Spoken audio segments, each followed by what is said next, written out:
I'm seeing some really strange shit down here. The fuck? After playing roughly 30 hours of Outriders on PS5, I've hit the level cap with my main character and rolled credits on its campaign. Server issues in the first few days delayed that a bit, and there's a hefty chunk of post-credits content before I reach the final boss, but I wanted to give you my thoughts on its main campaign now instead of sitting on it till next week. So far, Outriders definitely delivers great sci-fi and superpower-focused action, some cool world design, and a pretty satisfying loot grind. But its occasionally clunky interface, some nasty persistent bugs, and messy story make it seem less like a big-budget science fiction epic and more like a guilty pleasure Sci-Fi Channel original series. We came to Enoch as our last chance, a chance at a new home.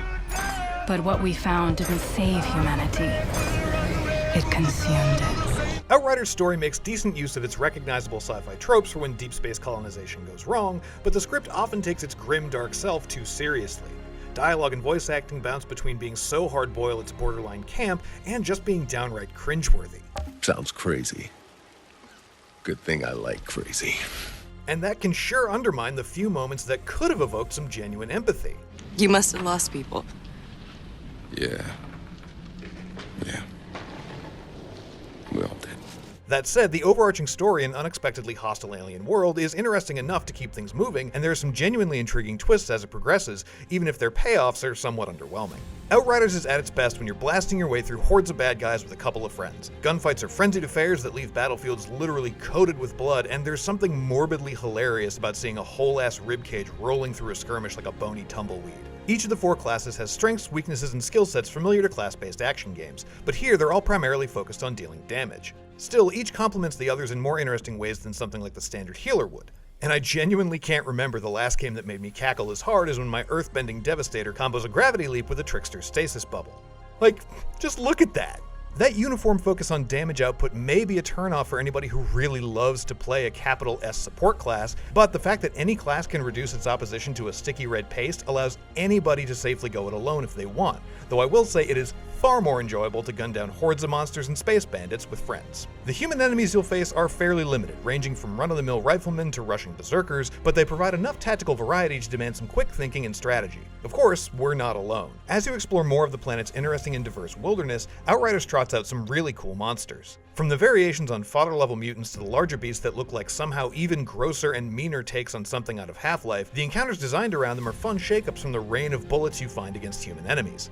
What's unfortunate is that despite the cool designs, the capital B boss battles are some of the least engaging fights Outriders has to offer. That 5-story tall street shark looks awesome, but the whole shoot the big thing outside the arena and avoid being smashed by its hand concept feels a little played out.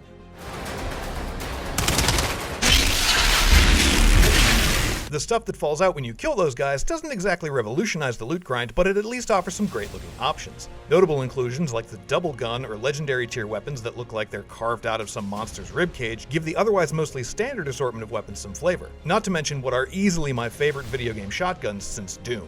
But the real good stuff comes as you find and build better gear. The crafting system simplifies the process of modding your gear compared to other loot-heavy adventures I could name, and the variety of easy-to-swap mods offers a lot of flexibility to adjusting your build. Basic armor mods, for example, provide buffs to your active abilities. You might boost the damage of your Trickster's temporal blade, or make it so your Devastator can turn 2 bad guys into shish kebabs instead of 1. Higher level gear lets you add higher tier mods to your library rather than having to build them individually, as well as gear with multiple slots. That allows you to do things like take a gun that explodes frozen enemies into icy shrapnel for AoE damage and add cryo rounds so it freezes them and blows them up in one go. Or pair a gun that regenerates your health on every kill with an armor mod that gives you bonus damage when you heal. But what's frustrating about this system is that because I was routinely changing up my gear set as I progressed, I constantly had to return to base camp to fiddle with my mod loadout. You can't do that on the go, and the crafting UI is not great. Outriders is far from the only game to have this issue, but it's still frustrating to constantly bounce back and forth between the crafting menu and your inventory screen for lack of a decent sort compare function, especially with a mandatory NPC interaction in between every single time. This can be especially irksome when you run into progress choke points. Finding better gear requires playing on the highest available world tier, which are Outriders' 15 difficulty levels. The catch is that you lose tier XP needed to unlock the next one every time you die. So you have to either play tediously slowly if you're constantly optimizing your build, or lower the world tier at the cost of loot quality. This eventually became less of an issue for me, but making that jump from tier 6 to tier 7 took forever.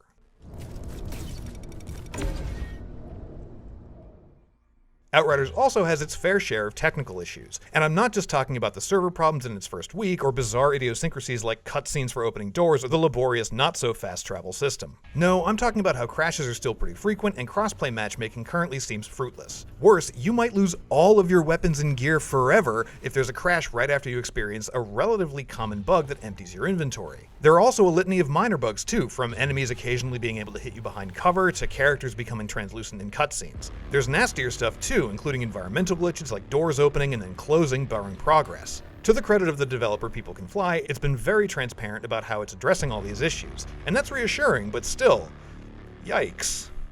If you see him, you gotta tell him I have nothing to do with this. Yeah, I'm not gonna do that. When everything's running smoothly, Outriders has wickedly fun combat, interesting world and creature design, and a broad set of cool powers and customizable gear going for it, especially when you're playing with friends. So it's definitely worth putting up with some of the clunky interfaces and lackluster sci-fi story. However, the current technical issues, particularly that nasty inventory deleting bug, make investing the hours required to see all that its colorfully bizarre sci-fi world has to offer a big risk. We'll have our final review next week once I've made it through the endgame, but in the meantime, check out our cross-platform performance review or our Outriders guide for tips on crafting and what to do once you reach the end. For everything else, stick around on IGN. Together, we shall fuck them!